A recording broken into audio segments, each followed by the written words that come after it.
Inside a luxury furniture showroom, the cashier smiled and said, "That'll be $30 two for them."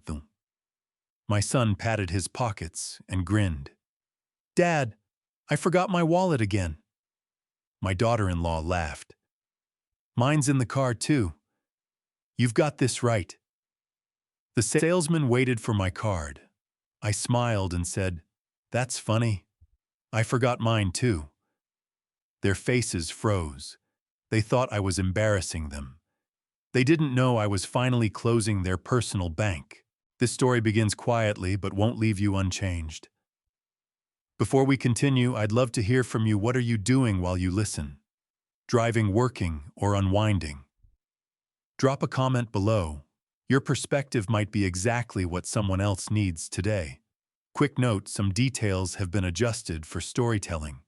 The message is what matters most.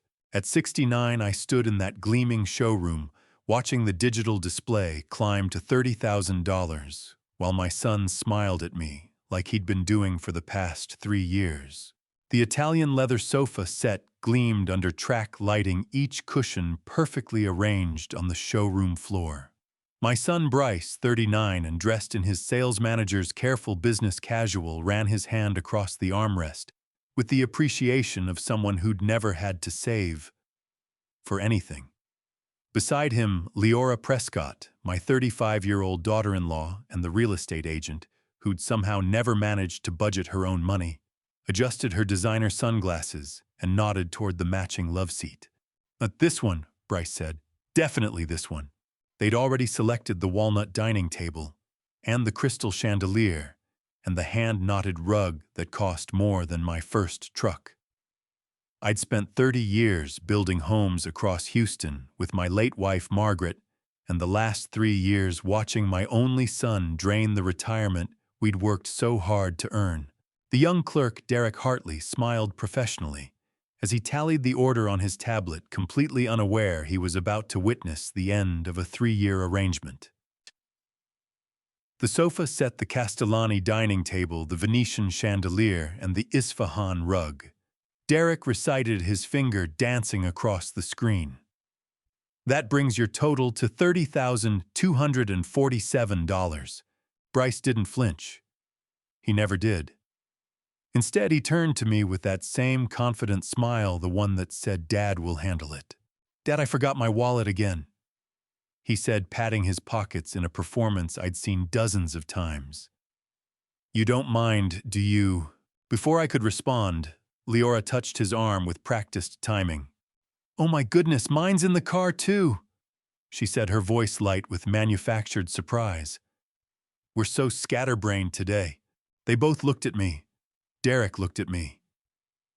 The showroom suddenly felt very quiet despite the soft jazz playing through hidden speakers. I smiled. "Funny," I said. "I forgot mine too." For 3 seconds, nobody moved. Bryce's smile froze in place. Leora's hand stilled on his arm. Derek's finger hovered above his tablet. "What?" Bryce said. "My wallet," I said calmly. "Must have left it at home. Happens to the best of us." I turned toward the exit, my work boots quiet on the polished marble floor. Behind me, I heard Leora's sharp intake of breath, the beginning of Bryce's protest. Derek's confused murmur about holding the order. I kept walking. Through the automatic doors, across the parking lot, into my truck. I didn't look back. The drive home took 20 minutes. I turned on the radio, then turned it off. The silence felt right. Clean. I parked in my driveway, walked through the front door I'd installed myself 15 years ago, and went straight to my home office. The room smelled like old wood, and the lemon oil I used on the desk Margaret had picked out at an estate sale in 1998. I sat in my chair, opened my laptop, and pulled up my bank account. 3 years of statements. I'd never looked at them all together before. Never wanted to see the full picture. But now I clicked methodically through each month, opening credit card charges, wire transfers, cash withdrawals, Bryce's house down payment. $25,000. I remembered him saying it was just a loan that he'd pay me back within 6 months. That was 34 months ago. Leora's car insurance. $400 a month. 18 months. 7,200. Their cell phone bills on my family plan. 160 a month. 3 years. 5,760. Furniture, vacations, birthday parties. The new roof for their house. Bryce's dental work. Leora's conference in Miami. Their anniversary dinner at the steakhouse where the wine list started at $200 a bottle. How long had I been doing this? How many times had I heard that same forgotten wallet line? I opened a spreadsheet and started adding, line by line, charge by charge. The number climbed past 50,000, then 80, then 100. I kept going, 120,000, 140. My hand stilled on the mouse when the final number appeared in the total cell, $160,000. I sat back in my chair and stared at that number. The afternoon light slanted through the window blinds, cutting across my desk in dusty stripes. Somewhere down the street, a dog barked. A car door slammed. Life continuing like nothing had changed, but something had changed. I pulled a blank sheet of printer paper from the drawer and wrote that number by hand with the mechanical pencil I'd used for construction estimates for 3 decades. $160,000. The ink looked very black against the white paper. Margaret and I had saved for 40 years. We'd skipped vacations, driven old cars, packed lunches, planned every dollar.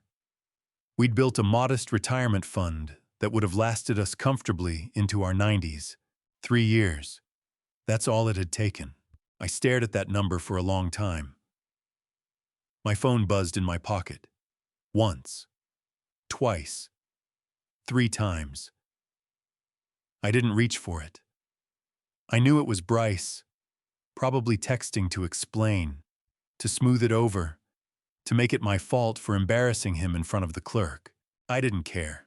Instead, I opened my desk drawer and pulled out a small leather notebook I used to use for construction estimates back when I had a business to run and projects to track.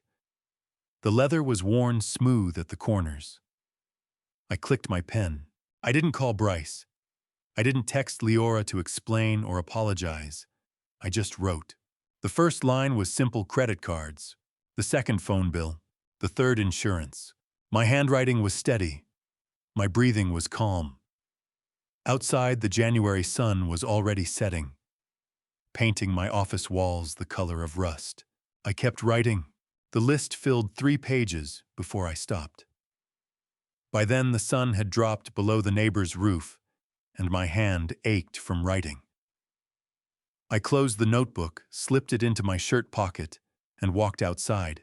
The late afternoon sun slanted across my front porch, and I sat in the wooden rocker my wife and I bought 30 years ago, feeling something I hadn't expected: peace. Not anger, not guilt, just a clear, quiet certainty that I'd done exactly the right thing. My phone had stopped buzzing 20 minutes ago. 7 missed calls from Bryce. 3 texts from Leora, each one more demanding than the last. I'd glanced at the preview of the final message. You embarrassed us in front of... I didn't need to read the rest. The January air held that particular Texas coolness that arrives after sunset, dry and gentle. Down the street, someone's sprinkler system clicked on with a mechanical hiss. A mockingbird worked through its repertoire in the live oak that shaded my driveway. I should have felt terrible. I should have been reaching for my phone, composing an apology, smoothing things over the way I always did. That's what the old Howard would have done. The Howard who'd spent 3 years saying yes to every request, every forgotten wallet, every emergency that somehow required my credit card. But I didn't feel terrible. I felt awake. Beautiful evening. Vera Sutton stood at the edge of my lawn garden hose in hand, watering the bed of winter pansies that bordered her driveway. My 66-year-old neighbor of 15 years knew the names of every plant in her garden and noticed everything from her front window. She paused mid-watering with the careful hesitation of someone deciding whether to share troubling news. "And it is," I said. "Saw you heading out this morning with Bryce and Leora," she said, adjusting the spray nozzle. "Furniture shopping, something like that. They're doing well. I hope the new house treating them right." "They're managing," I said. Vera directed the water toward a patch of monkey grass, but her attention stayed on me. She had that quality some people develop with age, the ability to hear what wasn't being said. "When Howard," she said slowly, "I'm not one to gossip. I know that. But there's something I think you should know." She turned off the spray and walked closer, the hose trailing behind her across the grass. "Last week, Tuesday, I think it was, I saw Leora here. At your house. She stops by sometimes," I said. Vera shook her head. "You weren't home. Your truck was gone. I only noticed because I was bringing in groceries and I saw her car in your driveway." Something in my chest tightened. "She has a key," I said. "I gave them both keys in case of emergencies." "I know. And I wouldn't think anything of it except—" Vera glanced toward my front window, then back at me. "She was inside for nearly an hour. And when she came out, she was carrying a yellow notepad and a tape measure. The mockingbird had stopped singing. The sprinkler down the street clicked off. The whole neighborhood suddenly felt very quiet." "A tape measure," I repeated. "I saw her through your living room window earlier before I went inside for the groceries. She was measuring the walls. The long wall where your bookshelf is specifically." Vera's voice carried the apologetic tone of someone delivering bad news. "I debated whether to mention it. I didn't want to pry. But after seeing you all leave together this morning, and then seeing you come back alone this afternoon—" "Howard, I'm not sure if I should say this, but it worried me." I sat very still in the rocker. How much had Vera seen over these 15 years that she'd never mentioned? How many times had Bryce and Leora visited when I wasn't home? How many measurements had been taken, notes, written, plans made in rooms I'd built with my own hands? "Thank you for telling me, Vera," I said. She studied my face for a moment, and I saw the exact instant she decided not to ask the question hovering behind her eyes. "I hope I'm not speaking out of turn," she said. "You're not. If you need anything, if you want me to keep an eye out when you're not home, you just let me know." "I will." Vera nodded, returned to her yard, and resumed watering her pansies. The spray caught the last of the sunlight, throwing tiny rainbows across her driveway. I sat in the rocker and looked at my house. Really looked at it. The brick facade I'd chosen because Margaret liked the warm red color. The windows I'd replaced myself 10 years ago when the old ones started leaking air. The porch where we'd drunk coffee every Sunday morning for 3 decades. The door I'd painted blue because she said it reminded her of the ocean. This house held 40 years of my life. Every nail, every board, every decision made together. We'd refinanced it once 20 years ago to expand the kitchen. The mortgage had been paid off for 12 years. It was worth, what, $400,000 in today's market. Maybe $450 given the neighborhood. Leora would know. She was a real estate agent after all. Leora with her tape measure and yellow notepad walking through my home when I wasn't there, measuring walls, making calculations. The notebook in my shirt pocket suddenly felt heavier. I pulled it out, opened it to page 4, and added a new line, keys, change locks. Then another, security camera. And finally, property deed, check county records. The sun had dropped below the horizon, now leaving that brief violet twilight that Texas does so well. Streetlights flickered on up and down the block. Someone's television glowed blue through curtained windows. I looked at the house I'd built with my own hands. The house someone was already measuring. I stood there watching the golden light fade from the street, watching Vera return to her yard, watching the shadows lengthen across the house I'd spent 30 years building and 3 years defending without even knowing it. And I wondered how many things hadn't I seen. I slept better that night, than I had in months. When I woke Sunday morning, my phone glowed on the kitchen counter like a small red warning light. 7 missed calls from Bryce, 3 from Leora, and 1 long text message that filled the entire screen. I picked up the phone and read Bryce's text, while the coffee maker gurgled behind me. "Dad, what happened?" "The salesperson called us. We had to cancel the entire order. Leora is upset. I don't understand why you did that. We need to talk. Please call me back." The coffee finished brewing. I poured a cup, added cream the way Margaret used to make it, and sat at the kitchen table. Through the window, I could see Vera's pansies catching the morning sun. The mockingbird was back in the live oak, running through its stolen songs. I drank half the cup before I picked up the phone. Bryce answered on the first ring. "Hey, Dad, thank God. Listen about yesterday. Pricum." I said, my voice steady as the table beneath my hand. "I didn't have my card yesterday. What happened at the store is something you and Leora need to handle yourselves." Silence on the other end. Then, "But Dad, I hung up. The phone started ringing again immediately. I turned it face down on the table and finished my coffee. The ringing stopped. Started again. Stopped.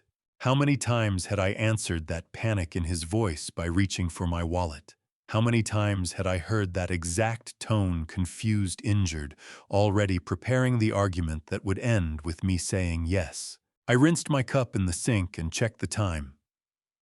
9:15, Sunday morning. The whole day stretched ahead, quiet and mine. My phone buzzed with a new call. Not Bryce this time. The name on the screen said Quentin Garrett. I answered. "Howard," my cousin said, his voice carrying the careful neutrality he used when he'd found something wrong in someone's tax returns. "You busy? I'd like to buy you a cup of coffee." We met at the place we'd been meeting for Sunday coffee on and off for 15 years. A small shop 3 blocks from my house that made terrible coffee, but had booths in the back where you could talk without being overheard. Quentin Garrett, my 36-year-old cousin, who turned his love of spreadsheets into a successful accounting practice, set down his coffee with the careful precision of a man who spent his days finding problems in other people's numbers. "I heard about yesterday," he said. I waited. "The furniture store. Bryce called me this morning. Very upset." Quentin wrapped both hands around his cup. "He wanted me to talk to you, convince you that it was all a misunderstanding. And I told him I'd call you, which I did, but not for the reason he thinks." Quentin leaned back in the booth, his accountant's eyes studying my face the way he studied balance sheets, looking for the numbers beneath the surface. "Howard, I know you don't want to hear this, but I'm an accountant. I know numbers, and I've seen Bryce's numbers." My coffee sat untouched between us. "How much have you seen?" I asked. "Not everything. He's not my client. He uses someone cheaper across town. But we run in the same circles. I hear things, see things. Last year at the CPA conference, his accountant mentioned him. Complained, actually. Said Bryce was leveraged to the point of concern." "Leveraged," I repeated. "Credit cards maxed. Car loans on vehicles worth less than he owes. A mortgage that's aggressive even for someone making twice what he claims on paper." Quentin's voice dropped lower. "Howard, Bryce is in the danger zone. Has been for a while. And I'm guessing you've been keeping him out of it." I thought about the spreadsheet on my laptop. The number at the bottom.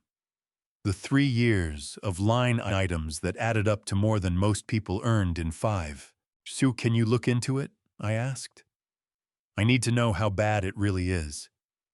Quentin was quiet for a moment. Outside the coffee shop window, a young family walked past, father carrying a toddler on his shoulders, mother pushing a stroller, everyone laughing at something. Simple. Uncomplicated. "That's a gray area," Quentin said. "Ethically speaking, I'm not asking you to break any laws. I'm asking you to look at what's already visible. public records, credit reports if you can access them. Whatever an accountant can see when he's concerned about a family member. He's your son, Quentin said softly. You could just ask him. I agreed. And he could lie. Or he could tell me a version of the truth that makes me feel sorry enough to write another check. That's how we got here. Quentin nodded slowly. He understood. He'd seen it before, probably parents bankrupting themselves to save children who couldn't be saved with money. I'll see what I can find, he said. Give me a few days, maybe a week. I'll be careful. Thank you. We sat there for another 20 minutes talking about safer things. Quentin's wife was pregnant with their second child. His practice was growing. He was thinking about hiring another junior accountant to handle the overflow. Normal conversation, normal life, but underneath it, I felt something shifting. For 35 years, I'd built structures that would last, houses that could weather hurricanes, foundations that wouldn't crack, frames that would hold firm when everything else failed. It was time to build something else, something that would protect what I had left. When we stood to leave, Quentin put his hand on my shoulder. Howard, he said, whatever you're planning, be careful. Family and money, it's the hardest combination there is. I know, I said, but I didn't tell him about the notebook in my truck, or the list that kept growing, or the measuring tape Vera had seen in Leora's hands. I drove home with a strange feeling settling in my chest.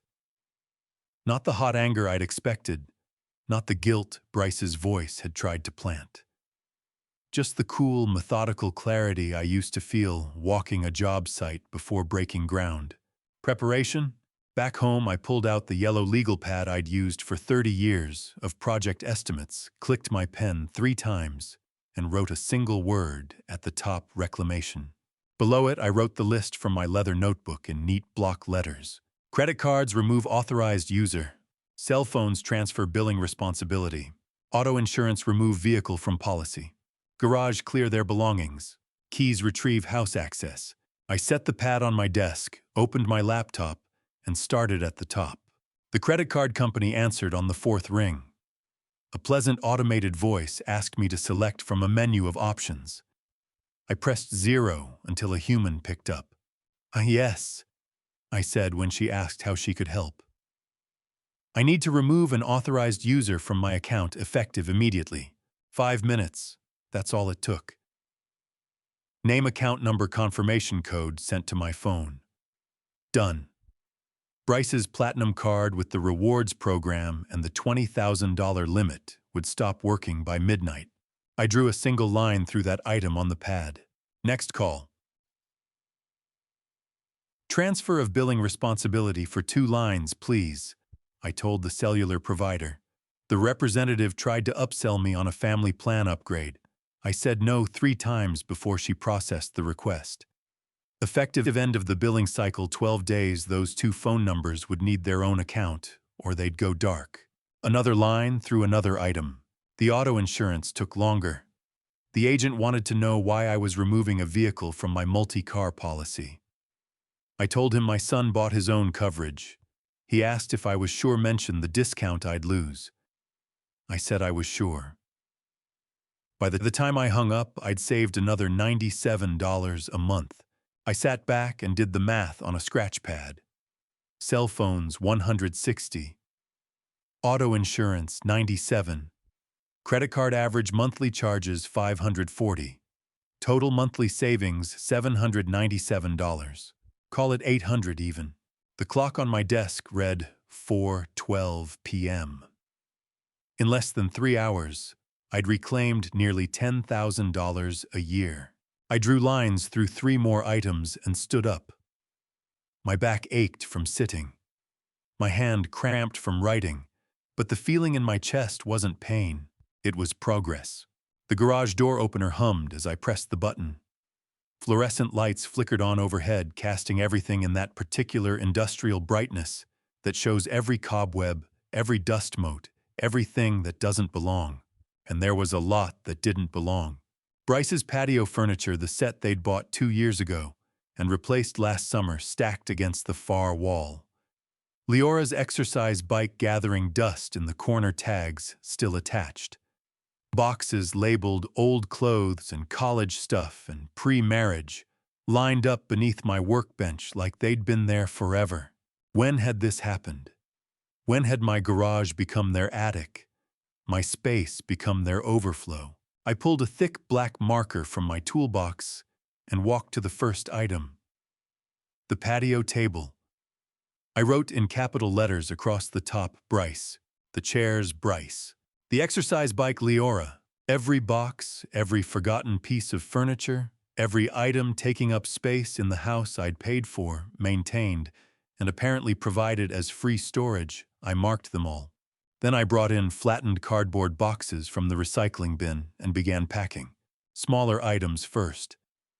The way I'd taught Bryce to organize a job site when he was 16 and spent one summer working for my company. Everything labeled, everything accounted for, everything in its place. By 9 p.m., I had 6 boxes sealed with packing tape and lined up by the garage door. The patio furniture stayed as is, too big to box, but marked clearly with their names. I stood in the empty space I'd cleared and felt something I hadn't felt in years. Room to breathe. Monday morning, Bryce's truck pulled into my driveway at 7:45. I watched from the kitchen window as he got out, straightened his tie, and walked toward the front door with the purposeful stride of someone who'd rehearsed this conversation. He still had his key. I heard it slide into the lock, heard the deadbolt turn, heard the door swing open. I was standing 3 feet inside my hand, already extended. "Bryce, I said, I need your key." He stopped mid-step, his hand still on the doorknob, his prepared speech dying on his lips. "What?" "Your house key. I need it back." He looked at my outstretched palm like I'd asked him for something unreasonable, something cruel. "Dad, I've always had the key to this house since I lived here. And now you don't live here anymore," I said. The morning sun slanted through the doorway behind him, cutting his face half in shadow. I could see him processing this, testing responses, looking for the angle that would let him keep what he'd always had. "What if there's an emergency?" he tried. "Then you can knock. Or call." "This is ridiculous. I'm your son." "I know who you are," I said. My hand didn't waver. The key, Bryce. We stood there for what felt like a full minute. 2 men in a doorway, father and son, stranger and stranger. Finally, Bryce reached into his pocket and pulled out his keyring. His fingers fumbled with the small brass key, the one I'd given him when he turned 18, told him this would always be his home, that he'd always be welcome. The key felt heavier than it should have when he dropped it into my palm. 39 years of fatherhood reduced to 3 ounces of brass. "Anything else?" Bryce asked, his voice tight. "There are some boxes in the garage. Your things. You can take them whenever it's convenient." He stared at me. I stared back. Then he turned and walked to his truck without another word. The engine started. The vehicle reversed out of my driveway. The sound faded down the street. I stood in the quiet entryway long after Bryce's truck disappeared, looking at the single brass key in my palm. 1 key retrieved. But if they'd been this comfortable walking into my house, storing their overflow in my garage, using my address for God knows what, this was just the first step. I made the call Monday morning. By Monday afternoon, a locksmith named Carl Brennan was drilling into my heavy oak front door, and I stood watching with the same focused attention I used to give foundation inspections, because this was a foundation of a different kind. Carl Brennan, the 52-year-old locksmith whose van advertised Houston's most trusted security in faded blue letters, worked with the methodical patience of a man who'd installed 10,000 locks and treated each one like it mattered. "Smart lock," he said, holding up a sleek black panel that looked nothing like the brass deadbolt it was replacing. "Fingerprint or phone code? No physical key option at all." "Good," I said. He glanced at me, seemed about to ask a question, then went back to work. The drill whined. Wood dust fell like snow onto my welcome mat. 3 hours later, every entrance to my house had been transformed. Front door, garage door, side door that led to the backyard. Each one now wore a black touchscreen panel that glowed blue when you approached.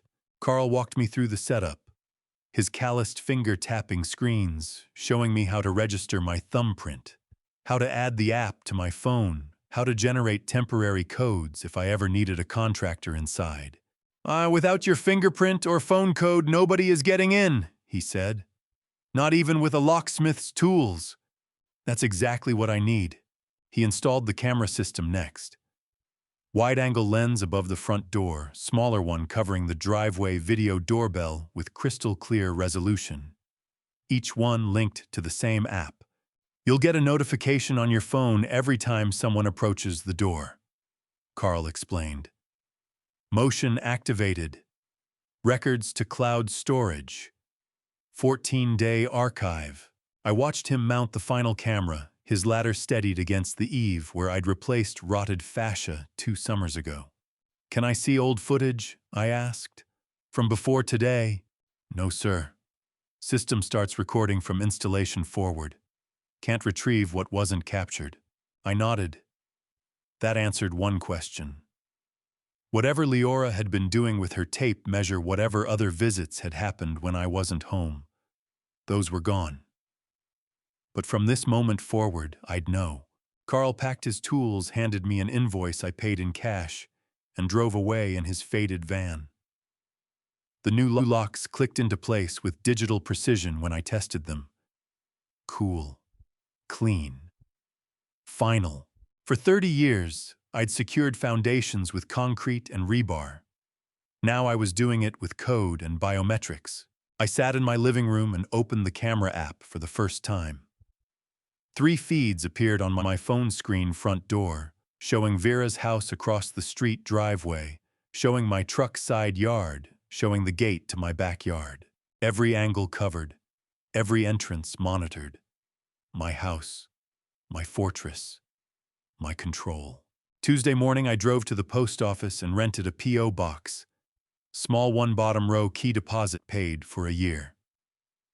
I filled out change of address cards for everything that mattered: bank statements, insurance documents, medical records, tax correspondence. Anything sensitive would now arrive at Box 247 instead of 2847 Oak Ridge Road. Anything Bryce or Leora might look for would find only junk mail and grocery store circulars. Back home, I stood at my kitchen table, sorting through the accumulated mail I'd been ignoring for the past week. Credit card offers. Utility bills. A reminder about property tax assessment. Nothing unusual until I reached an envelope near the bottom of the pile, plain white. Return address from a bank I didn't use. But the recipient line made me pause. Bryce Prescott, it read. Then below it, 2847 Oak Ridge Road, Houston, Texas.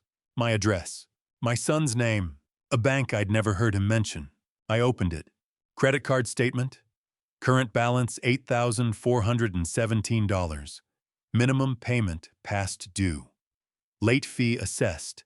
Interest accruing at 29.9%. I scanned the charges. Restaurant, gas station, online purchase, another restaurant. Nothing unusual, just a man living beyond his means on borrowed money.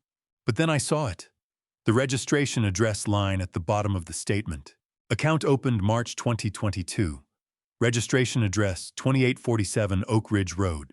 My address, my house. I set the statement down carefully, the way you'd set down something fragile, something that might shatter if handled wrong. Then I walked to my home office and pulled up my credit monitoring service, the one I paid $14 a month for and checked maybe twice a year. I logged in, clicked through to the detailed report, scrolled past my mortgage, my 2 credit cards, my small car loan from 3 years ago that I'd paid off early. Then I found the section labeled Associated Addresses. My address appeared 3 times. Once for me, that was normal. Twice for Bryce. Different creditors, different account numbers. My hands were steady as I clicked deeper. The first account showed a balance of $8,000. I already knew about that one. The statement sat on my kitchen table. The second showed $12,000. $20,000 in credit card debt registered to my home address. $20,000 in potential liability if something went wrong, if creditors came looking, if collectors decided the address meant I was responsible. How many pieces of mail had I handed to Bryce over the years without thinking? How many times had he said he was waiting for something important? Asked me to watch for a particular envelope. I'd been so careful about my garage, about my keys, about my locks, but I'd never thought about this. I sat at my kitchen table looking at that envelope for a long time. I'd just installed 3 smart locks, 2 cameras, and a video doorbell. I'd reclaimed the physical keys and fortified every entrance. But sitting right there in black and white was a door I didn't even know existed. A back entrance Bryce had opened using my address, my home, my identity. I picked up my phone and pulled up my contacts. Scrolled to the name I'd saved 3 years ago and never called. Wendell Ross, attorney at law. I needed to call him immediately. I called Wendell Ross that afternoon. He had an opening the next morning. Wendell Ross's office smelled of old law books and furniture polish, and I sat across from him in a leather chair, explaining how I'd discovered my son had been using my address for credit cards without my knowledge. Wendell Ross, the 58-year-old estate attorney, whose oak-paneled office smelled of quiet competence, set down his pen and looked at me with the gravity of a surgeon about to explain a necessary operation. I'd brought the credit card statement, the spreadsheet showing 3 years of payments, the credit monitoring report with the 2 associated addresses. I laid them out on his desk like evidence in a trial. Wendell studied each document without speaking. He made notes on a yellow legal pad, the same kind I'd been using. When I finished explaining about the furniture store, the measuring tape, the garage full of their belongings, he set his pen down carefully. "Howard," he said, "your current will doesn't protect you enough. If you have any health incidents, even temporary, someone with a power of attorney can sign everything on your behalf. And Bryce currently has your POA from 2019. The office suddenly felt very cold. "What?" Wendell pulled a file from his cabinet. My name on the tab. He opened it, turned it toward me, and there it was. My signature. Bryce's name. Power of attorney. Dated November 2019. The year Margaret died. The year I would have signed anything put in front of me. I had. "I signed that the year Margaret passed," I said slowly. I wasn't thinking clearly. "I understand," Wendell said. "And in normal circumstances, a POA is reasonable. Adult children helping aging parents manage affairs. But given what you've described, the financial exploitation, the use of your address, the measuring tape, this creates significant vulnerability." He pulled out a fresh sheet of paper and drew a simple diagram. My house at the top. Lines connecting to Bryce, to creditors, to the POA. "We need to do 3 things," Wendell said. "Revoke the old POA with a notary immediately. Establish a revocable living trust that protects your assets, and update your will with specific conditions. Texas homestead law protects your home from Bryce's creditors, but it doesn't protect you from Bryce himself if you lose capacity. A living trust does." "How long?" I asked. "POA revocation can be notarized this afternoon. I have a notary on staff. The trust and will update will take a week, maybe 2. I'll need complete financial documentation, bank accounts, investment accounts, the property deed." I thought about the spreadsheet, the camera system, the smart locks, all the defenses I'd built in the past 10 days. And underneath it, all this hole. This legal vulnerability I'd signed myself during the worst year of my life. "Do it," I said, "it's all of it." Wendell made more notes.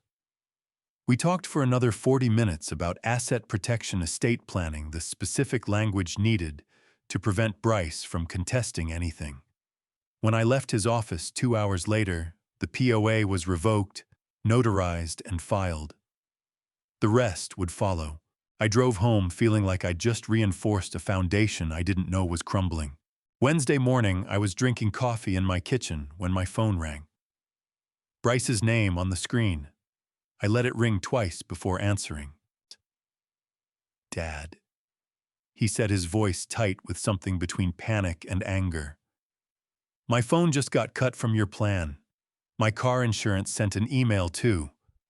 What are you doing?" I took a sip of coffee before responding. Let him hear the pause.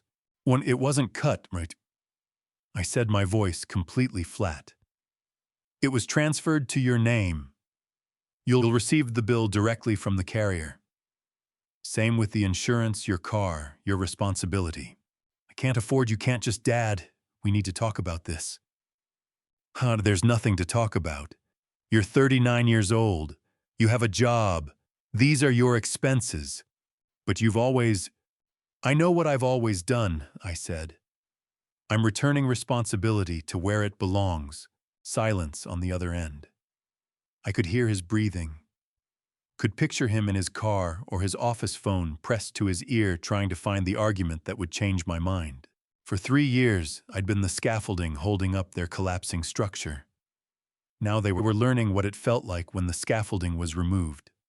"This isn't fair," Bryce said finally. No, I agreed. "It isn't." I hung up before he could respond. The kitchen felt very quiet. The refrigerator hummed. Outside, a car drove past. Normal sounds. Normal morning. But everything had shifted. I set my phone face down on the kitchen table and poured another cup of coffee. The clock above the stove read 8:43. I'd hung up at 8:35. 8 minutes of silence. 9, 10. I drank my coffee and watched the clock.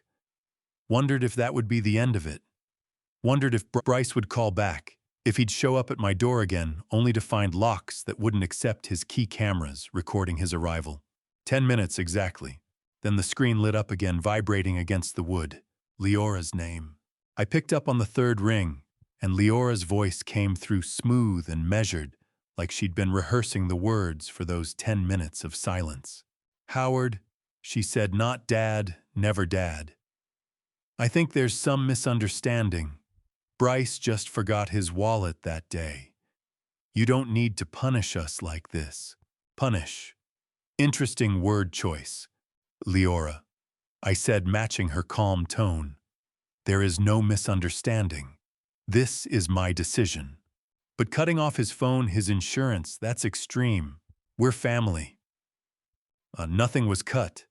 Everything was transferred to his name. He's an adult with income. These are his responsibilities. I heard her breath catch just slightly. The script wasn't working. I could almost see her recalculating. "See, Howard, you're being unreasonable. We've always been able to count on you. You're not acting like yourself." There it was. The implication that something was wrong with me. That my clarity was confusion. That my boundaries were symptoms. "See, I'm acting exactly like myself," I said. "Perhaps for the first time in 3 years. Another pause. Longer this time. When she spoke again, the sweetness had evaporated. "You're affecting our family," she said, her voice sharp, now controlled anger, replacing controlled kindness. "You're hurting us."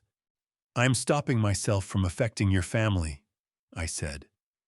There's a difference. How many times had she done this?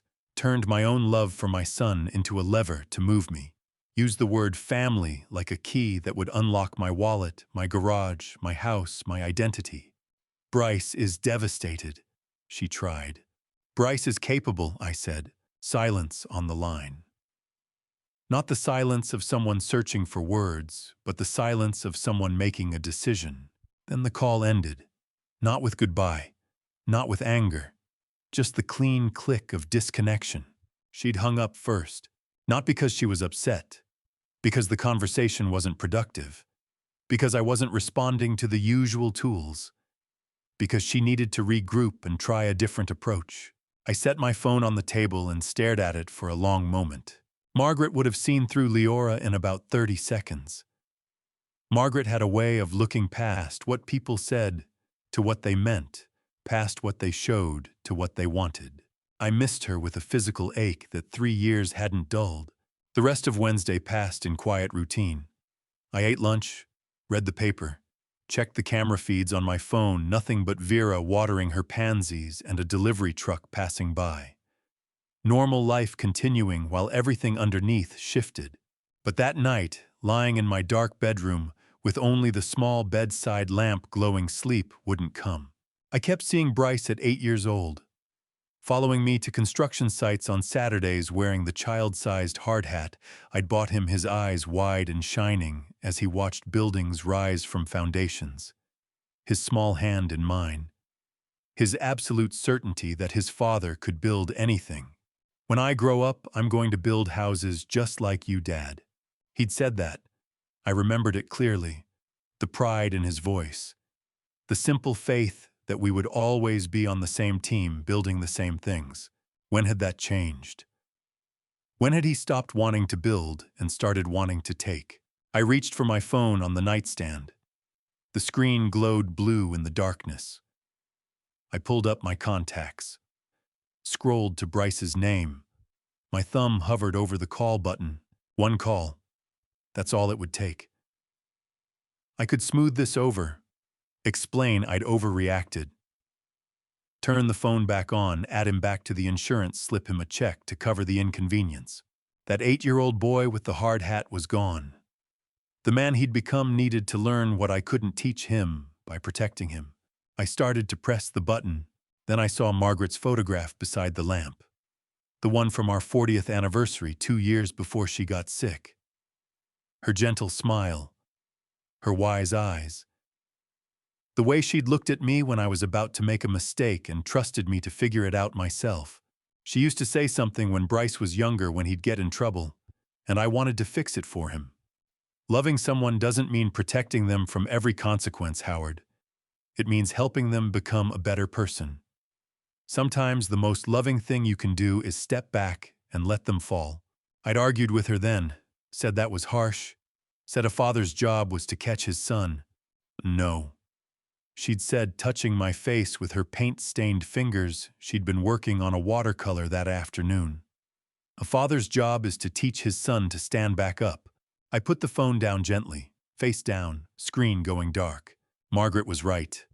Like she'd been right about most things. Bryce needed to fall, and I needed to let him. Not because I didn't love him, because I did.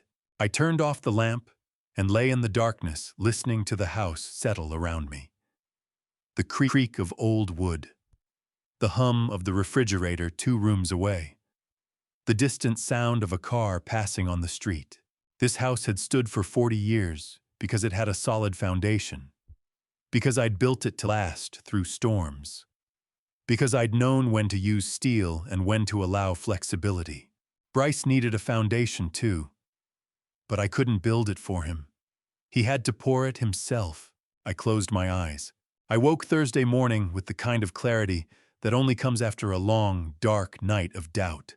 Margaret had been right, like she'd been right about most things. The seed had been sown. Now it had to grow on its own without me watering it, without me sheltering it from the weather. I just had to trust the process. The process I discovered required patience I didn't know I still possessed. Thursday morning, a friend forwarded me a Facebook post with the message, "Thought you should see this," and when I opened the link, there was Leora's carefully composed grief for public consumption. The post itself was a masterpiece of vague victimhood. No names mentioned, no specific details. Just enough information to paint a picture while maintaining plausible deniability. When family members you've always supported suddenly become distant and selfish, it breaks your heart. Some people forget where they came from and who helped them get there. Praying for guidance during this difficult time. 3 sad face emojis. A praying hands emoji. Already 47 likes, and a dozen sympathetic comments from her social circle. Stay strong. You deserve better. Family can be so toxic. I read it once. Set my phone face down on the kitchen table. poured another cup of coffee, opened the newspaper to the crossword puzzle. I didn't reply, didn't share my side of the story, didn't explain or defend or correct the narrative she was building. The silence was its own answer. But before I finished my coffee, curiosity pulled me back to the post. I scrolled through the comments again, reading the sympathetic chorus of support for Leora's unnamed suffering. Then I saw it. Near the bottom, a comment from someone named Jennifer Morrison, whose profile picture showed a woman about Leora's age holding a toddler. I'm sorry you're going through this, but I have to ask, why can't you and Bryce support yourselves? You both have jobs, right? No sad face emoji. No performative sympathy. Just a simple question. The thread beneath it was silent. No response from Leora. No defensive explanations. Just the question hanging there unanswered for anyone scrolling past to notice. Leora's attempt at public manipulation had accidentally created the very question that undermined her victim narrative. And my silence, my complete absence from the conversation, made the question louder. I set the phone down again and smiled into my coffee. Sometimes the best response is no response at all. Friday morning, I sent Bryce a text. Simple, direct. You have belongings in the garage. Pick them up before the weekend. He arrived 2 hours later in his truck alone. I watched on the camera feed as he pulled into the driveway, sat in his vehicle for a full minute before getting out. His face was flushed, but his expression was tight-lipped, controlled. I opened the garage door with my phone before he reached it. The 6 cardboard boxes sat lined up against the wall where I'd left them. Each one labeled in black marker, Bryce, Leora, sealed with packing tape, organized, final. Bryce stood in the garage doorway staring at them. Seriously, Dad, he said. You're kicking my stuff out. The garage is mine. I said, my voice level. Your things are being returned to you. He looked at me like I was a stranger. Maybe I was. Maybe the father who'd said yes to everything, who'd opened his wallet and his home and his garage without question. Maybe that man was someone Bryce didn't recognize anymore. This is insane, he said, but he picked up the first box. I'd spent 30 years building structures designed to withstand storms. I'd never thought to teach my son how to build his own shelter. Bryce made 4 trips to the truck. Each box loaded with more force than necessary, the sound of cardboard hitting the truck bed echoing in the quiet morning. The physical labor made everything concrete. Made it real in a way phone calls and text messages couldn't. I stood in the garage and watched. Didn't help, didn't explain. Just witnessed. The patio furniture went last. He had to rearrange the boxes to make room for the chairs and table. Strap everything down with bungee cords. Figure out how to secure the load. Things he would have asked me to help with before. Things I would have done without being asked. When the last piece was loaded, Bryce stood at the truck bed, both hands on the tailgate, his shoulders rising and falling with heavy breaths. Not from exertion, from something else. He turned to face me. You're making me look like the bad guy, he said. Each box he'd loaded into that truck carried 39 years of fatherhood. The weight showed in the way his shoulders sagged. No, I said, meeting his eyes. I'm stopping covering up the consequences for you. The words hung between us in the cold garage air. The concrete floor swept clean. The empty space where his belongings had been. The distance between father and son measured in feet and years and choices neither of us could take back. Bryce's jaw tightened. His hands curled into fists at his sides. For a moment I thought he might say something, might ask, why, might try to understand, might even apologize. Instead, he climbed into his truck, started the engine, and backed out of my driveway without another word. I watched his taillights disappear around the corner. The garage felt larger without their things in it, emptier. I could see the oil stain on the concrete where I used to park my first work truck. Could see the hooks on the wall where Margaret used to hang her garden tools. Could see the space as it was meant to be mine. I pressed the button on my phone, and the garage door rolled closed with a mechanical hum. I stood in the driveway long after Bryce's truck disappeared around the corner. The garage door still open behind me, the empty concrete floor swept clean. The boxes were gone. The key was reclaimed. The locks were changed.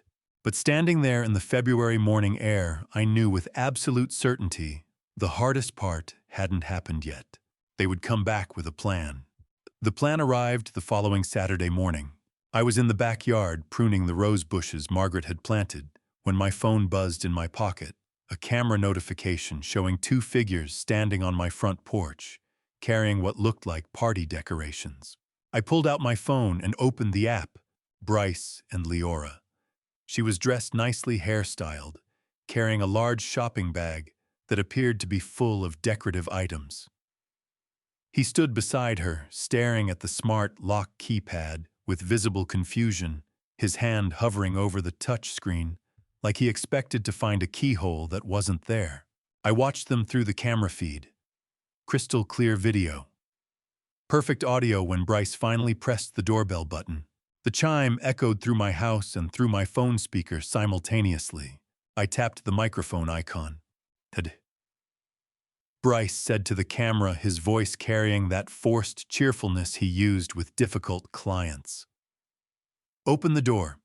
We're hosting a housewarming party today, and friends are coming over. We need to use your backyard. Need. Not ask. Not request. Need." I stayed in the backyard, phone in hand, pruning shears in the other. "Bryce," I said calmly into the microphone. "I didn't receive any invitation to host a party at my house." Leora leaned toward the camera, her smile sharp.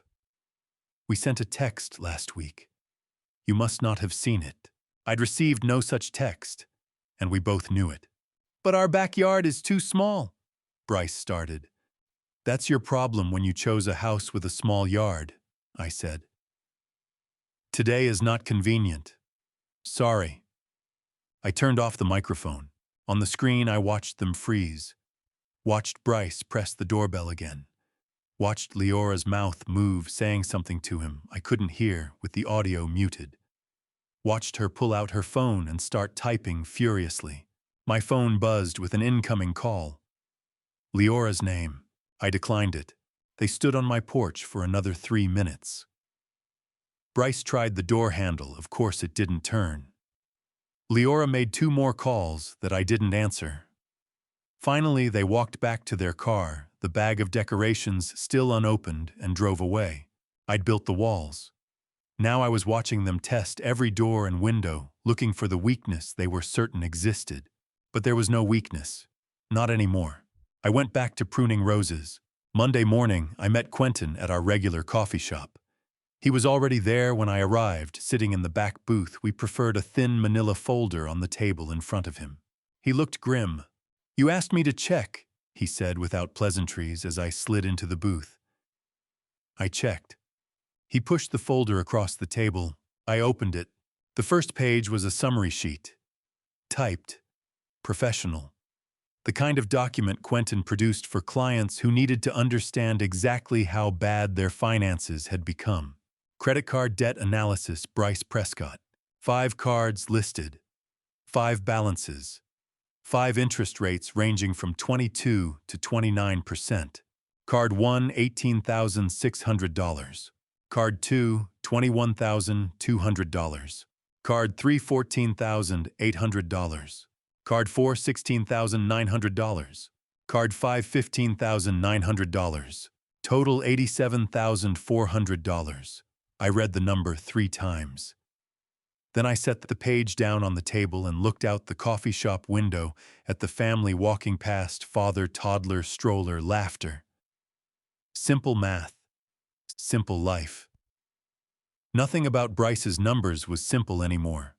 "That's just the credit cards," Quentin said quietly. "The mortgage is on page 2. I flipped the page. Home purchase price $395,000. Down payment $25,000, the amount I'd loaned them that was supposed to be temporary.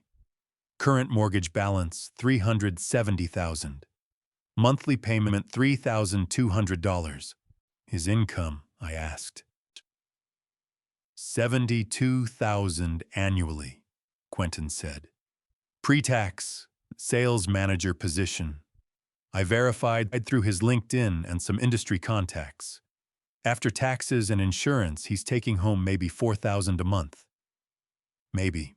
I did the math in my head. It was brutal. The mortgage alone takes 80% of his take-home, I said. More actually when you factor in property tax and homeowner's insurance. And that's before the credit card minimum payments, car payment, utilities, groceries, gas. Quentin leaned back in the booth. Howard, arithmetically, he's been underwater for a long time. You, Dad, were the only thing keeping him afloat. My coffee sat untouched, going cold. Leora, I asked. Real estate agent, commission-based. Last year she grossed maybe $30,000 according to MLS data. Not enough to make a dent. I stared at the numbers, at the itemized list of minimum payments due each month. At the timeline Quentin had constructed showing cash flow versus obligations. It was a slow-motion financial collapse, and I'd been the scaffolding preventing them from feeling it. How long before he can't pay the mortgage? I asked. Quentin didn't rush his answer. He looked at the spreadsheet on page 3, did some mental calculation, and met my eyes. 3 months, he said. Maybe less. He's probably already juggling which cards to pay, which to let go delinquent. The mortgage has been protected because you were covering everything else. Now that you're not, he didn't need to finish. I sat across from Quentin in that coffee shop, staring at the itemized list of credit cards, at the mortgage payment that consumed half of Bryce's take-home pay, at the arithmetic that didn't add up. 3 months, maybe less. The clock wasn't just ticking, it was counting down to detonation. And desperate people make desperate moves. The first desperate move came not from them, but from the truth itself. Tuesday afternoon, Vera caught me at the fence while I was checking the mailbox, her garden hose running water over the petunias. And she had that look people get when they're deciding whether to share something troubling. Howard, she said, turning off the spray nozzle. I saw the attempted party on Saturday. Your porch camera must have caught quite a show. It did, I said. She adjusted her grip on the hose, looked down at her flowers, then back at me. I'm not sure if I should say this. She began using the exact words she'd used when telling me about the measuring tape. But weeks ago, I heard Leora on your porch talking on the phone. She said, eventually, that house will be ours anyway, just have to wait. The mailbox key was still in my hand. I didn't move. When was this? I asked. Early January, before you started changing the locks. I was bringing in groceries, and she was standing right there on your porch, phone to her ear, looking at your front door like she owned it. Eventually, that house will be ours, I repeated. And that's what she said, word for word. I remember because it struck me as odd, she said, will be, not might be, or could be. Like it was already decided. I looked at Vera for a long moment.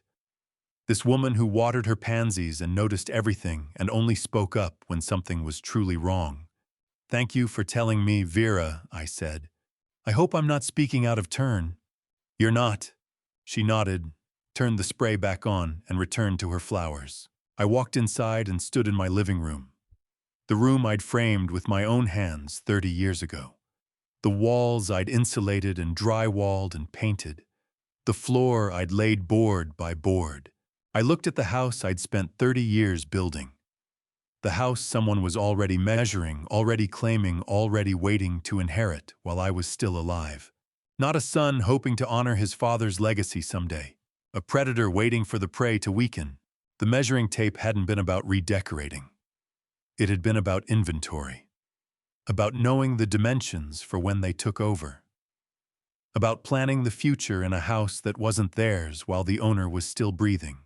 I sat on my couch, the one Margaret and I had bought at an estate sale in 1997, and stared at the empty fireplace. Eventually that house will be ours anyway. Just have to wait.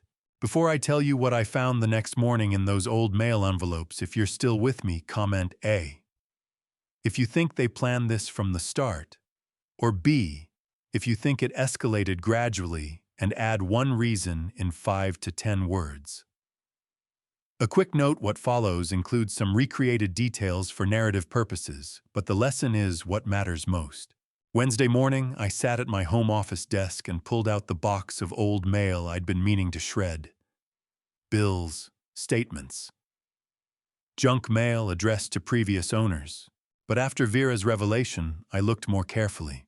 The first envelope I'd found, Bryce's credit card statement sent to my address, sat on top. I'd already given that to Wendell, but beneath it, I found another. Different bank, different account number, same registration address, 2847 Oak Ridge Road, Bryce Prescott. Balance $21,200. I kept digging. Another envelope. Third bank. Credit card statement. Bryce Prescott. 2847 Oak Ridge Road. Balance $14,800. My hands moved faster now, sorting through months of accumulated paper. Fourth envelope. Different name this time. Leora Prescott. 2847 Oak Ridge Road. Balance $16,900. Fifth envelope. Leora Prescott. Same address. Balance $15,900. 5 envelopes. 5 separate credit cards. All bearing my address. I read the number 3 times. I pulled out my phone and called Wendell Ross. He answered on the second ring. "Shut Wendell." I said, my voice tight. "They are using my address. Not just one card, 5. 3 in Bryce's name, 2 in Leora's." Silence on the other end. Not the silence of confusion, but of a lawyer processing legal implications. "Howard," he said carefully, "send me scans of all those envelopes. Every single one. And don't contact Bryce or Leora about this until you see me." Why? Because this could constitute identity fraud. Using someone else's address to establish credit accounts without authorization, that's not just unethical. In Texas, depending on how it's structured, it could be a criminal offense. My office suddenly felt very cold. "Criminal," I repeated. "Sure, I need to review the documents before I can say for certain. But Howard, if they've been systematically using your address to obtain credit, if they've been receiving mail at your home without your knowledge, if any of this was done to establish residency or financial standing, they don't actually have, yes. That crosses from civil to criminal territory." I looked at the 5 envelopes spread across my desk. "Send me the scans today," Wendell said. "I'll review them tonight. We need to meet again. Soon. Tomorrow." "I'll make time." I hung up and sat staring at the evidence. Quentin's folder had shown me the debt, $87,400. But I'd thought that was just Bryce's failure to manage money. Just a son living beyond his means with a father too willing to help. Now I understood. The debt wasn't built in their name at their address. It was built in their names at my address. My home, my identity, my legal standing. They hadn't just exploited my willingness to help. They'd appropriated my very existence as collateral for their spending. I sat in my office looking at those 5 envelopes spread across my desk, like evidence at a crime scene. The debt Quentin had shown me wasn't just Bryce's failure. It was built on my address, my home, my identity, not exploitation. This was premeditated appropriation, and I needed Wendell Ross to tell me exactly how bad it was. Thursday afternoon, I sat across from Wendell Ross. Watching him page through the scanned credit card envelopes I'd sent, his expression growing grimmer with each image. And when he finally set his pen down, the silence in that oak-paneled office felt heavy with legal consequence. Using someone's address without authorization for credit accounts can constitute identity fraud under Texas law, he said. This is serious, Howard.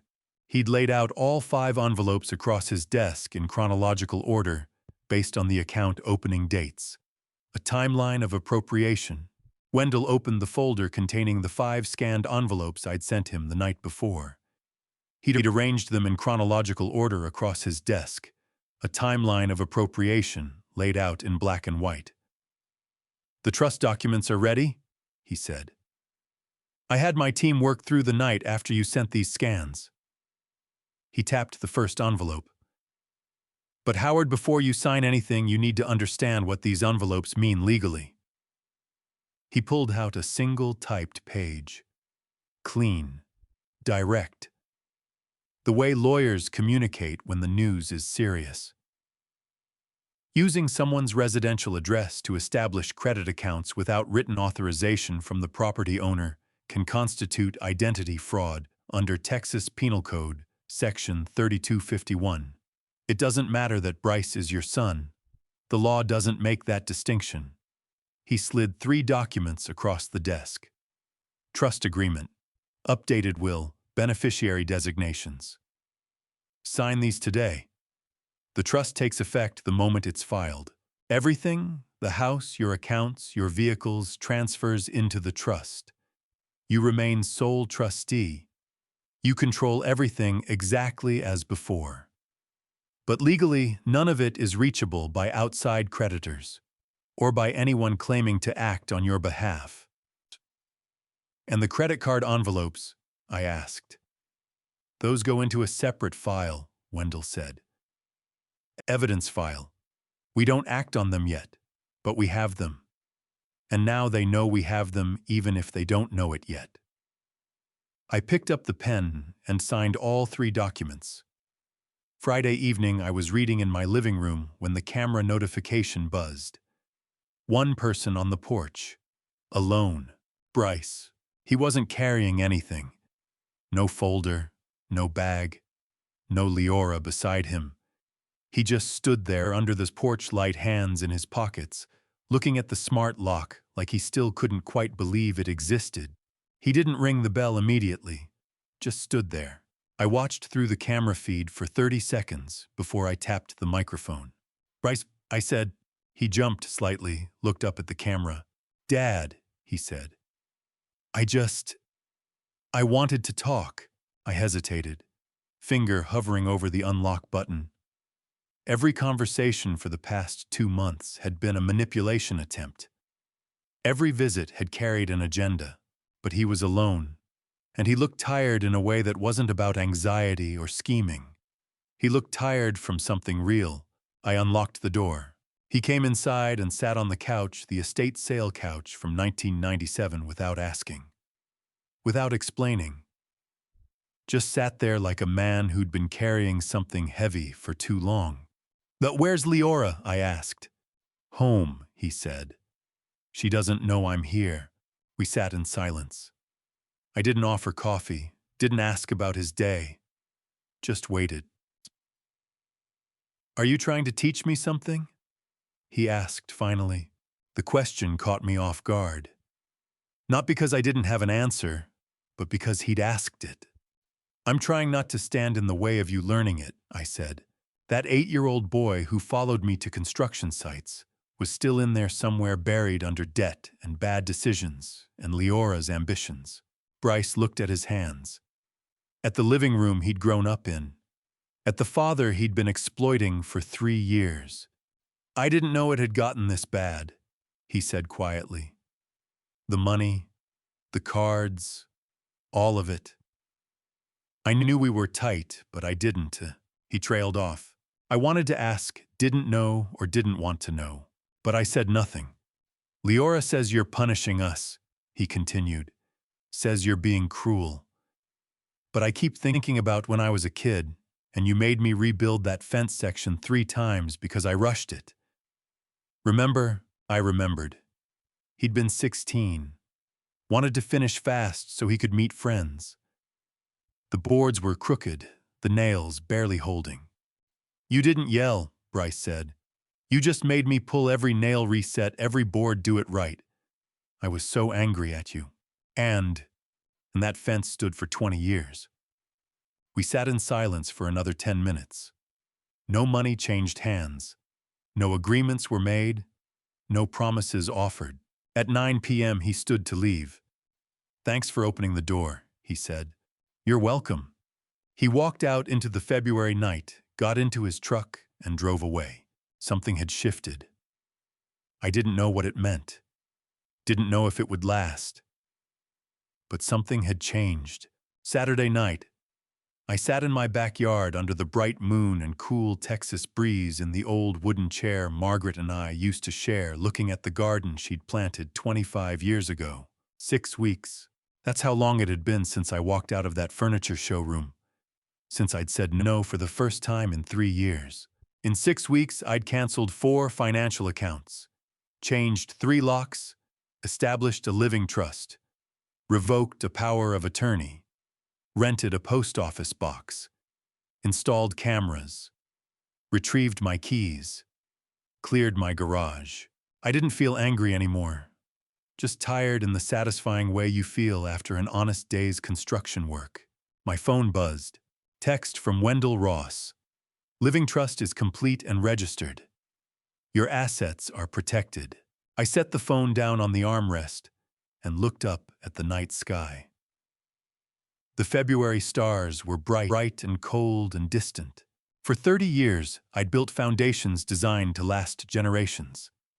This one legal digital unshakable was the most important I'd ever laid. The smart locks were installed. The cameras were recording. The financial accounts were separated. The living trust was filed. The power of attorney was revoked. Every vulnerability sealed. Every entrance monitored. Every asset protected.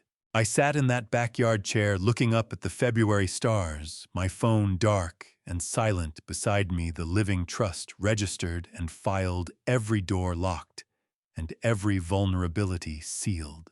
Everything was ready. The fortress was complete. Now we just waited for them to come. And come they would, desperate people always do. They came exactly 9 days later. They came on a Monday morning in early March, with a leather folder the color of money, and when Leora set it on my coffee table with the careful reverence of someone presenting a contract, they believed I'd sign. I knew the moment I'd been fortifying against had finally arrived. Bryce sat beside her on the couch, dressed in business casual, hands folded in his lap. Not the exhausted man who'd visited alone 2 weeks ago. This was the performance version. The sales manager presenting the pitch. Leora wore a cream blouse and a concerned expression that looked practiced in a mirror. "Howard." She began, her voice soft with manufactured warmth. "We worry about you living alone in such a big house. With the economy being tough, we think if we move in here, we could all help each other. It's a win-win. Win-win. Business speak for one-sided deals packaged in mutual benefit language. This is just a proposal," Bryce added quickly, "to make sure you're taken care of as you get older." I looked at the leather folder. Expensive, professional, the kind of presentation material you'd use for a corporate merger. "Open the folder," I said. "I want to see the full plan." Leora slid it toward me with a smile. I opened it. The first page was a cover sheet. Family care plan in elegant serif font. Below it, Prescott household integration proposal. Integration, not moving in, integration. I turned the page. A detailed floor plan of my house. Every room labeled, but not with the names I'd used for 30 years. Master bedroom Bryce and Leora. Guest room 1 home office. Guest room 2 fitness room. Small bedroom next to laundry Howard. I stared at that last line. The room next to the washing machine. The smallest room in the house. The one we'd used for storage until Margaret turned it into a sewing room. That's where they'd put me. In my own house. I turned the page. Financial integration plan. A spreadsheet. Color-coded. Professionally formatted. Howard's monthly pension, $2,800. Allocated to household utilities. $400 groceries. $600 property tax savings account. $500 home maintenance fund. $400 miscellaneous household, $900. Below that, another section. Bryce and Leora current home rental income potential, $2,400 month. Allocated to credit card minimum payments, $100,800 personal savings, $600. I read it twice. They wanted my pension to cover every household expense while they rented out their house and used that income to pay down the debt they'd built using my address. I flipped to the next page. Credit card payment schedule. 5 cards listed. The same 5 I'd found envelopes for. Monthly minimums totaling exactly $1,800. Line item 14, tennis club membership, $500. Line item 22, spa weekend, $800. Line item 31, designer furniture delivery, $3,200. My pension. Allocated to pay for tennis clubs, I'd never visited spa weekends, I'd never taken furniture I'd never sat on. They wanted the master bedroom. The room where Margaret died. The room where I'd grieved alone for 2 years before they started taking my money. They wanted to sleep in that room while I lived next to the washing machine and paid their credit card bills with my pension. I closed the folder carefully, set it back on the coffee table, looked at Leora, then at Bryce. "No," I said. Leora's smile didn't waver. "Howard, maybe you didn't see the benefits section. Come. Not the room I've slept in for 30 years. I interrupted, my voice level and cold. "You've assigned to yourselves. You've assigned me to the room next to the washing machine. My pension, you've allocated it to pay off credit card debts, including $500 spent at a tennis club I've never set foot in." "That's not," Leora started. "Leora, I've run a business for 35 years. I know a takeover plan when I read one." Bryce finally spoke. "Dad, it's not like that. We're trying to help." "Help," I repeated. "By confiscating my bedroom, spending my pension, and relegating me to storage room status in the house I built with my own hands." "How you're being dramatic," Leora said, her voice hardening. "We're offering to take care of you." "I don't need to be taken care of," I said. I stood up. "And this house isn't available for integration." "What does that mean?" Leora demanded. "It means this house has a revocable living trust. I am the sole trustee. No one can decide anything about it while I'm alive, and after I'm gone, I've decided clearly. You may leave." The room went very quiet. For 30 years, I'd built buildings that couldn't be moved, couldn't be stolen, couldn't be taken. This house was no different. Bryce's face went pale. "Dad." "Now," I said. Leora stood, her manufactured warmth evaporating. "You're making a mistake. You're going to end up alone in this big house with no one to help you when you need it." "That's my choice to make," I said. She grabbed her purse, walked to the door without looking back. Her heels sharp against the hardwood floor. Margaret and I had refinished together in 1998. Bryce stood more slowly. He looked at me with something that might have been shame or might have been calculation. "Hard to tell anymore." "I thought," he started. "I know what you thought," I said. "You were wrong." He nodded once and followed his wife out the door. The smart lock engaged behind them with a solid metallic thud that echoed through my empty living room, that sound of digital finality of a fortress, sealed of a door that would never open to them again. The leather folder sat abandoned on my coffee table like evidence at a crime scene. But desperate people don't give up after one rejection. 2 days later, I learned they hadn't given up at all. They'd simply been operating on multiple fronts. Wednesday morning, my phone rang with an unknown Houston number, and when I answered, a cheerful woman's voice introduced herself as Jennifer Caldwell from Prestige Realty, calling about the house on Oak Ridge Road, my address. Jennifer Caldwell, the real estate agent from Prestige Realty, whose friendly professional voice carried no awareness she was about to hand me evidence of my son's fraud attempt, introduced herself cheerfully over the phone. We received a valuation inquiry from Bryce Prescott, who said he was acting on behalf of the owner. We wanted to schedule a walkthrough to assess current market value. "When did Bryce Prescott contact you?" I asked, my voice completely flat. I stood very still in my kitchen. When did Bryce Prescott contact you? I asked, my voice completely flat. Let me check. February 23rd. He said you were considering selling and wanted a professional assessment. February 23rd. 5 days before they showed up with the leather folder. They'd been planning the takeover, gathering market data, preparing to appropriate my house while I was still living in it. Mrs. Caldwell, I said carefully. I am the owner. There is no authorization for Bryce Prescott to act on my behalf. I am not selling. I did not request a valuation. Silence on the other end. Then, I apologize for the confusion, Mr. Prescott. He seemed very— There's no confusion, I interrupted. There's deliberate misrepresentation. But thank you for calling. I appreciate you letting me know. I hung up and stared at my phone, acting on behalf of the owner. My house, my life, my identity. They'd been claiming to represent me, speaking for me, planning my property's future without my knowledge.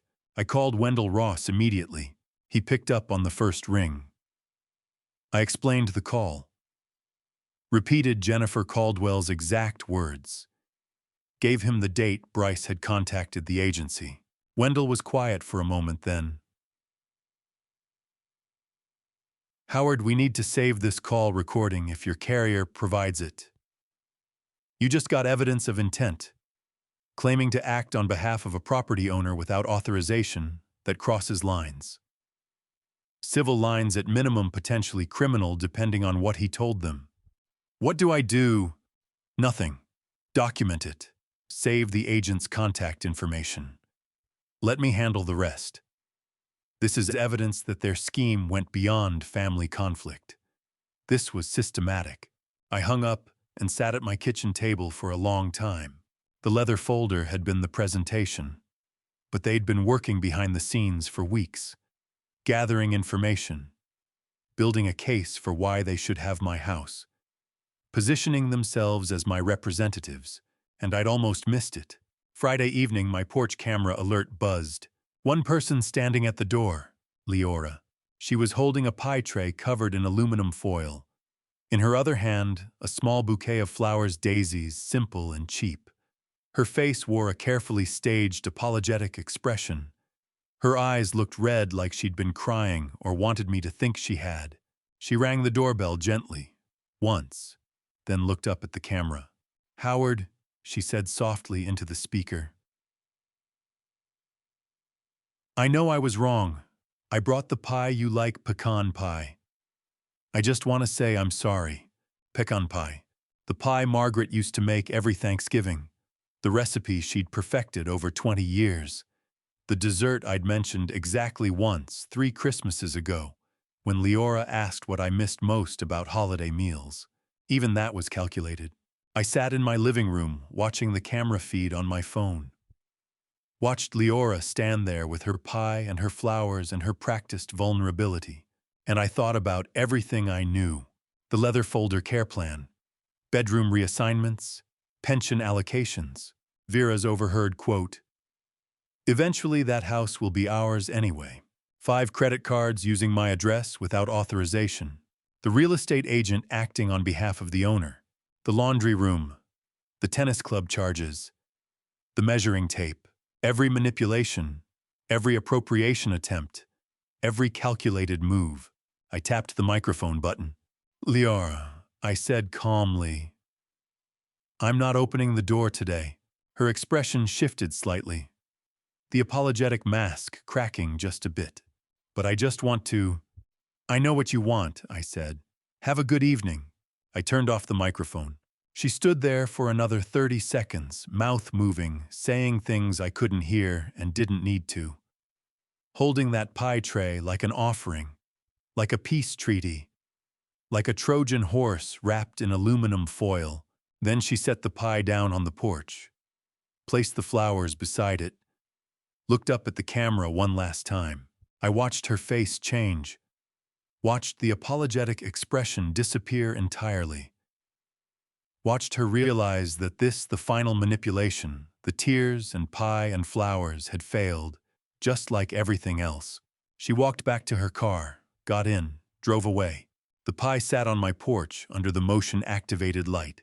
I sat in my living room as the last light faded from the windows. The camera screen dark. The door locked the pie, abandoned outside. The house was quiet except for the hum of the refrigerator and the distant sound of Vera's sprinkler system cycling on next door. No sadness, no anger. Just the kind of clarity that only comes when the storm finally breaks and you're still standing. I'd built this house with Margaret 40 years ago. Framed every wall, laid every board, painted every room. Lived through joy and grief and 3 years of exploitation within these walls. And I'd defended it. Not with weapons or violence or cruelty, with boundaries, with locks, with legal documents and clear refusals, and the simple radical act of saying no. The leather folder still sat on my coffee table where Leora had left it Monday morning. I should have thrown it away, but I kept it. Evidence, proof, a reminder of exactly how far they'd been willing to go. The hardest part was over, but hardest doesn't mean last. One final test remained. Monday morning at the post office, I opened my P.O. box to find a single envelope from First National Bank addressed to Bryce Prescott, but sent to my home address the old contact information he'd never bothered to update or perhaps deliberately kept. I sat in my truck and opened it. Mortgage payment notice. Past due.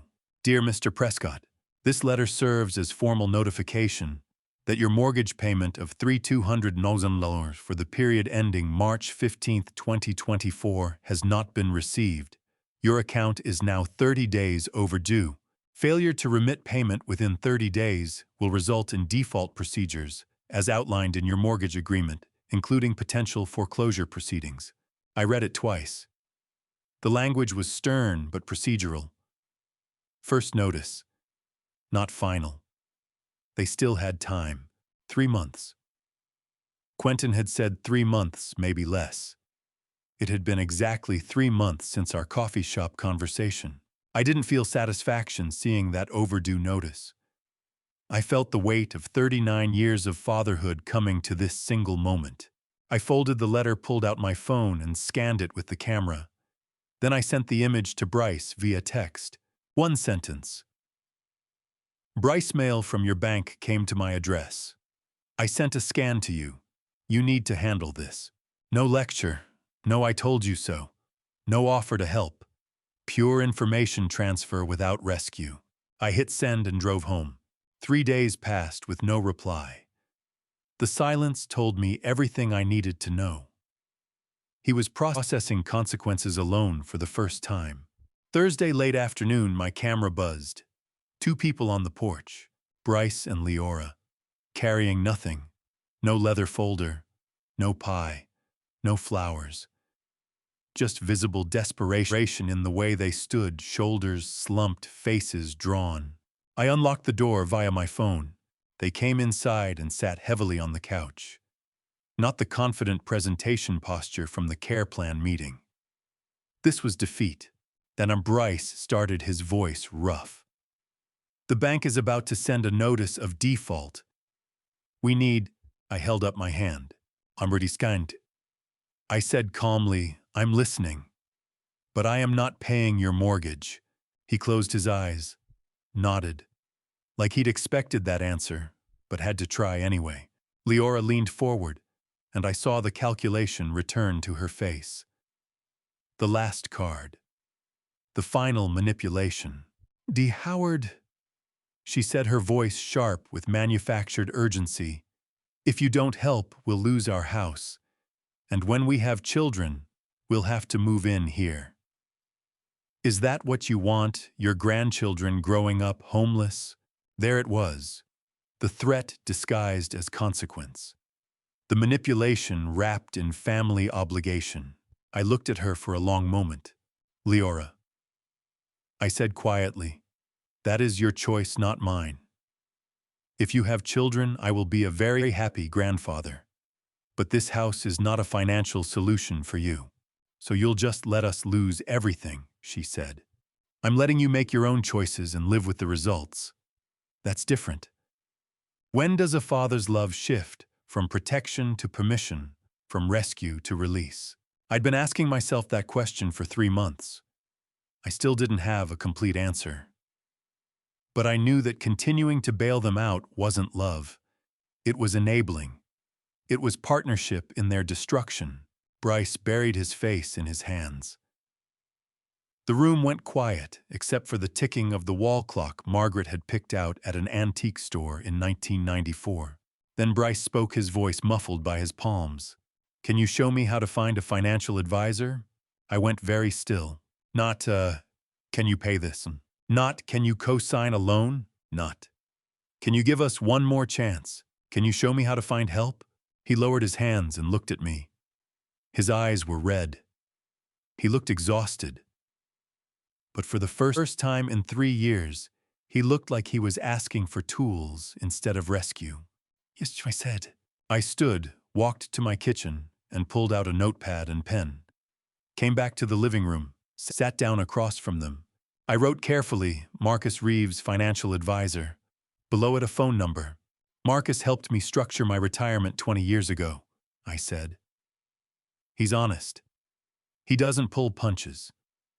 He'll tell you exactly where you are and exactly what you need to do. I tore off the paper and handed it to Bryce. His hand shook slightly as he took it. It won't be easy, I said. He's going to ask you to do hard things. Cut spending, sell things, maybe downsize, maybe take second jobs. Whatever it takes to get out from under this debt. Will he even see us? Bryce asked. Given how much we owe, tell him I sent you. He'll see you. Bryce looked at the paper. At Marcus's name written in my handwriting. The same handwriting that used to sign permission slips and birthday cards and checks that enabled 3 years of exploitation. Thank you, he said quietly. Leora stood abruptly. This is ridiculous. A financial advisor. That's your help. We need money, not lectures. Bryce looked up at her. Leora, we're going. Something in his voice made her stop. Something final. They walked to the door together, but they weren't united anymore. They were 2 people facing the same problem from different perspectives. Bryce paused at the threshold. Dad, he said, not looking back. I'm sorry. For all of it. I know, I said.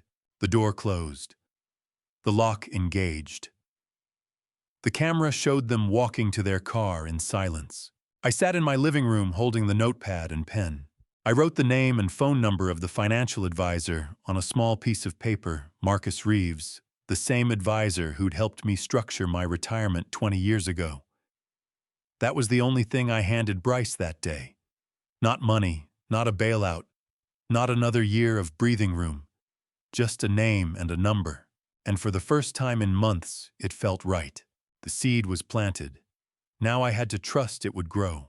Trust, I learned, requires patience measured in weeks, not days.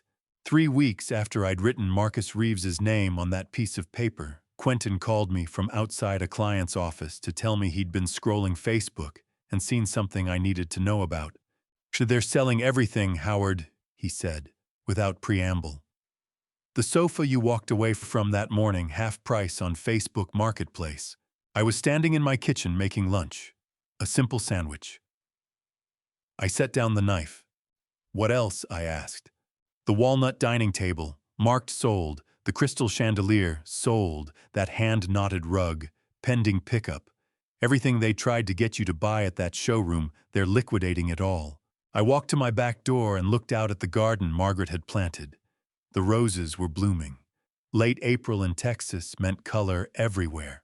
Huck Howard, Quentin said. You still there? I'm here. Don't you feel... He paused, searching for the word. Satisfied. I thought about that for a long moment. Thought about standing in that furniture showroom 6 months ago watching the digital display climb. Thought about the leather folder care plan. Thought about 5 credit cards bearing my address. Thought about Leora with her pecan pie and practiced tears. This wasn't the victory I'd imagined 6 months ago standing in that showroom. This was just sad furniture being sold by sad people learning hard lessons. "I know," I said finally. "I just hope they're okay." Quentin was quiet on the other end. "You're a better man than I am," he said. "I'm just a father," I said. "And I'm tired of being angry." We talked for a few more minutes about other things. His wife's pregnancy was going well. His practice was busy. Normal life continuing for people who weren't trapped in financial collapse. After we hung up, I finished making my sandwich. Ate it slowly at the kitchen table. Looked at the empty chair across from me where Margaret used to sit. She would have been proud of me, I thought. Not for winning, for knowing when to stop fighting. Memorial Day weekend arrived in late May. No phone call from Bryce. No text from Leora. No invitation to join them for whatever celebration they might be having. No cursing about me ruining their holiday. Just silence. Complete silence for the first time in 3 years. I prepared a small meal Monday afternoon. Nothing elaborate. Grilled chicken, steamed vegetables, a glass of wine from a bottle I'd been saving. I sat at my table alone and thought about past Memorial Days. Margaret making her famous potato salad. 12-year-old Bryce eating 3 helpings and asking for a 4th. The way we'd sit on the back porch after dinner watching the fireflies come out as darkness fell. Those days were gone. Margaret was gone. That version of Bryce was gone. But sitting there in my quiet kitchen, I felt something unexpected. Peace. For the first time in 3 years, the silence wasn't tension waiting to explode. It was just silence, the kind Margaret and I used to share on Sunday afternoons. Mid-afternoon, my doorbell rang. Vera stood on my porch, holding a pie dish covered with aluminum foil. "Pecan pie," she said. "I made 2. Figured you might like one." Not the calculated manipulation Leora had attempted. Just a neighbor being neighborly. "Thank you, Vera," I said. "Would you like to come in?" "I'd love to."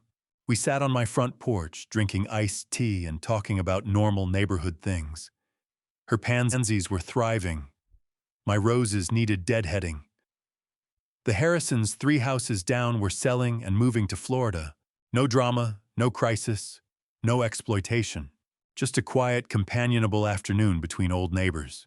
She left around 4 p.m. and I brought the pie inside. Cut myself a small slice. It was good. Sweet, but not too sweet. Crust flaky and perfect. Margaret's recipe had been different. But this was good too. I spent the evening reading on my back porch, watching the sunset, listening to the neighborhood sounds. Children playing, dogs barking. Someone's grill smoking somewhere down the street. Normal life. The life I'd been defending without realizing it. I went to bed early, tired in that good way that comes from a day well spent doing nothing in particular. The next morning, my phone buzzed on the nightstand with the familiar ringtone I'd never changed.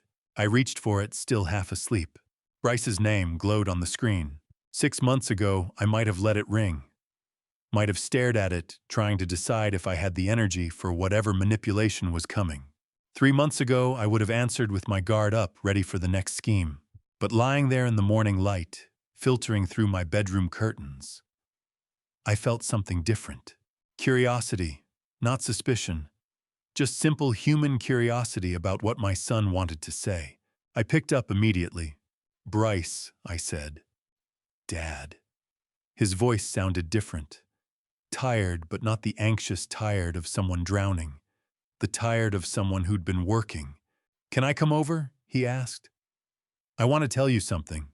No demand, no emergency, just a request." "When did I asked?" "This morning if you're free." I looked at the clock. 7:30. I had nowhere to be. Nothing scheduled. Just another Tuesday in late May. "Come over," I said. "Thank you." He hung up. I lay in bed for another minute. Phone still in my hand, wondering what he wanted to tell me. Then I got up, made coffee, and waited. Whatever he had to say, I was ready to listen. He arrived 40 minutes later. I heard the truck pull into the driveway, watched through the window as Bryce got out alone. No Leora. No leather folder. Just my son in work boots and a faded t-shirt looking tired in a way I hadn't seen in years. The doorbell rang. I opened it. He said. Can I come in? Yes, I said. He followed me to the kitchen. I poured 2 cups of coffee without asking black for both of us, the way we'd always taken it. Set them on the worn table where Margaret and I had eaten breakfast for 30 years. Bryce sat down heavily, wrapping both hands around the mug. His hands shook slightly. The same tremor I'd seen before, but different somehow. Not anxiety, just exhaustion. When Bryce's hand shook, holding the coffee cup, I suddenly remembered teaching him to hold a hammer at age 7. We'd been building a birdhouse in the garage. His small hands had trembled with concentration, trying to prove himself capable, trying to make his father proud. The memory lasted 3 seconds. Then it was gone and we were strangers again, at a kitchen table. Marcus, he's the financial advisor, he says. 4 years? Bryce said, staring into his coffee. Maybe 3 if we stick to it. I said nothing, just listened. We met with him twice. The first time he just listened to everything. Didn't judge, didn't lecture, just took notes. Second time he showed us the numbers. Bryce pulled a folded piece of notebook paper from his pocket, unfolded it on the table between us. Handwritten columns, debts, minimums, income, expenses, a timeline stretching across 4 years with monthly targets. Leora's been taking every Sunday open house she can get, he continued. I'm working doubles Thursday through Saturday. We sold most of the furniture, the stuff from that day. He didn't need to specify which day. We both knew. I looked at his work boots under the table. They were genuinely worn, scuffed leather, dust in the seams. Not the pristine costume of someone playing at manual labor. It won't fix everything, Bryce said quietly, meeting my eyes for the first time. I know that. The kitchen was quiet, except for the hum of the refrigerator and the distant sound of Vera's sprinkler system next door. I wanted to say something. Tell him I was proud he was trying. Tell him that showing up this morning took more courage than 3 years of avoidance. But the words stuck in my throat, so I just nodded. We sat in silence for another 10 minutes. Drank our coffee. Looked at the handwritten debt repayment plan spread on the table like a road map out of hell. Finally, Bryce stood. I'll let you know how it goes, he said. Okay, I said. He walked to the front door. Paused with his hand on the knob, back still turned to me. Thank you, he said, for the advisor's name. Then he was gone. I stood at the window and watched his truck pull away down the street, disappearing around the corner where the oak tree leaned over the stop sign. 3 weeks passed. I spent them tending the garden Margaret had planted, pulling weeds from the beds she'd designed, deadheading the roses she'd chosen. I bought paint and started working on the back fence. The section that faced the alley weathered gray from 15 years of sun and rain. Slow, deliberate work. The kind that filled the hours without requiring thought. Late June, early evening, I was kneeling in the garden pulling weeds when my phone rang in my pocket. Bryce's name on the screen. I hesitated only briefly before answering. Hey, Dad, he said. His voice was casual but real. You got a minute? Sure, I said, sitting back on my heels, brushing dirt from my hands. I was mixing concrete today, he said, and I remembered something funny you said once, about it being like making pancakes too thin, and it's useless too thick, and nobody can work with it. I felt a smile pull at my mouth. I actually said that, yeah, I was maybe 12. You were teaching me to patch the driveway. Sounds like something I'd say. A brief silence. Comfortable. The kind of silence that used to exist between us before everything got complicated. All right, Bryce said. I'll let you go. Just thought you'd get a kick out of that. Thanks for calling, I said, and I meant it. I hung up and sat in my garden as the evening light turned golden across the uneven lawn. 90 seconds. That's all the call had lasted. He hadn't asked for anything, hadn't reported progress, hadn't sought approval, just shared a memory, just connected. I stood, went inside, and sat in my recliner. The same chair Margaret and I used to fight over on Sunday afternoons, when we'd both want to read in the best spot. I picked up the framed photograph from the side table. Our 40th anniversary, 2 years before she got sick. Her smile genuine, her hand in mine. I remembered the night before she died, her hand paper thin in mine, her voice barely a whisper. She'd said, "Love isn't what you feel, Howard. It's the consequence you choose to carry." I hadn't understood then. I'd thought love was the feeling, the warmth, the certainty. But sitting there in my living room phone, still warm in my pocket from my son's call, I finally understood. I was choosing to carry this. Not the way I had before, not the enabling, not the blind trust, not the open wallet. But I was carrying the possibility that my son could change. The hope that 4 years from now he'd be different. The willingness to answer when he called. Not forgetting, not even forgiving fully, but choosing to leave the door unlocked. I set Margaret's photo back on the table and returned to the backyard to finish painting the fence. As I worked brush moving in slow, steady strokes, I realized this wasn't an ending. It was mile marker 1 of 4 years, maybe more, maybe forever. The story wasn't about whether Bryce would repay the money. It was about whether I would still recognize myself in the mirror when this was over. Recognition, I discovered, wasn't a destination. It was a practice, a daily choice to look in the mirror and remember who you'd decided to be. The bank statement showed 6 months of discipline, $4,800 saved, every dollar mine.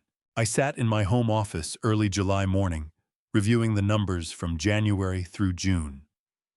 $800 saved each month. Not much compared to what I'd lost. Not even a dent in the larger number. But that wasn't the point anymore. The point was autonomy. I opened a blank document on my laptop, stared at the cursor blinking on the white page. Then I typed, things I want to do before I turn 70. Visit Austin. See the friends I'd been meaning to visit for 5 years. Relearn guitar. The one gathering dust in the spare bedroom. Repaint the front fence, something I could see every day. Take that road trip through New Mexico Margaret and I had always talked about. I saved the file, named it My Year. Then I sat back and looked at it. When had planning my own life become an act of rebellion? When had I stopped having a list like this? When had everything become about them? About Bryce's needs, Bryce's emergencies, Bryce's future. I realized this was the first document I'd created for myself in 20 years. Every other plan, every other spreadsheet, every other carefully typed list had been for or about my son. But not this one. This one was mine. Mid-July, I met Quentin at our regular coffee shop. He was already there when I arrived, grinning at something on his phone. "You have to see this," he said, turning the screen toward me. A Facebook post. Leora's profile.